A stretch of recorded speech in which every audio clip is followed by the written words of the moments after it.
Assalaamu calaykum khiyaarta sharafta leh, galab wanaagsan, maalin wanaagsan, duhur wanaagsan.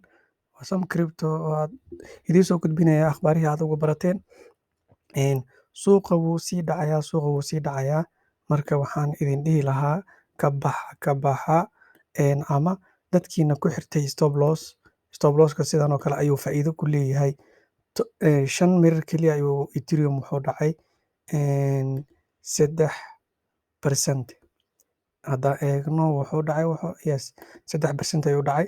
Marka stop losska mar walba way fiican tahay. Stop losska way fiican tahay inaad ku xirtid oo suuqa adiga iskama lihid oo sidaa doonto ma uu ku sameynayo. Marka aniga waxaan kugula talin lahay mar walba stop losska aad iyo aad ayuu muhiim u yahay inaad ka daba guurto stop losska oo sheyga haddii aad gadato oo aadan daawanin uusan noqonin sawir meesha kuugu jira keliya. Oo waxaan waa business, khasaare iyo faa'iidana way leeyihiin. Marka stop losskana sidaan idiin sheegay, marka halkaas ku iibsato waa laga daba socdaa. Wax dhibaataa ma lahan.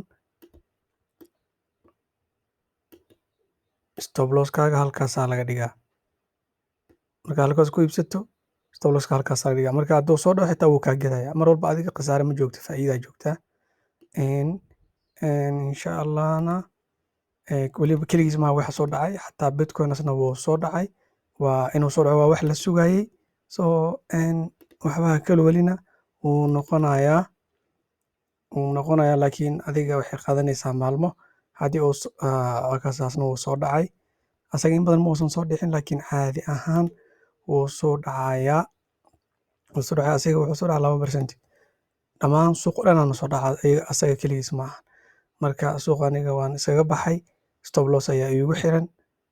Qaarna waxaan u haystaa waqti dheer, qaarna haddaan u haystaa marka. Laakiin ka baxa sidaas ayaan kugula talin lahay.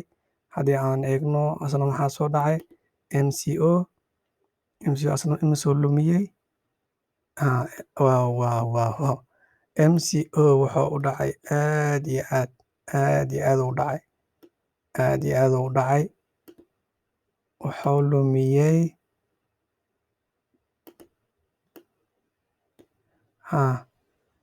10% ayuu lumiyey. MCO 10% ayuu lumiyey. Marka wuu soo noqonayaa, wax dhiba ma lahan. Laakiin suuqa wuu sii dhacayaa. Marka insha Allah inaad ka baxdeen ayaan rajeynayaa. Waa kaas intaas ayaan ku ekeenaynaa. Assalaamu calaykum waraxmatullaahi wabarakaatuh.